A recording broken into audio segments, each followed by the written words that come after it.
পতিব্রতা ধর্মের 5টি অঙ্গ।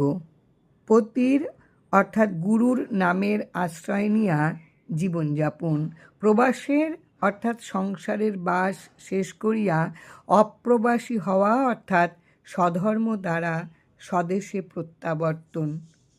পতিকে পাইতে যে সকল বাধা অন্তরায় আছে তাহা অতিক্রম করার জন্য সহিষ্ণুতা অবলম্বন করা, এইভাবে অঋণী হওয়া যায় অর্থাৎ সংসারের কর্মবন্ধন হইতে সম্পূর্ণ মুক্ত হওয়া যায়।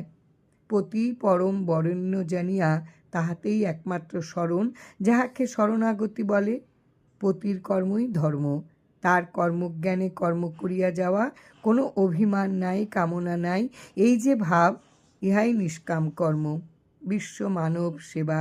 পতি জগন্নাথ বিশ্বনাথ, সর্বভূতে তাহারি আত্মা, এই জ্ঞানে বিশ্ব মানবের সেবা, ইহাই জীবপ্রেম বৈষ্ণব সেবন। জয় রাম, জয় রাম।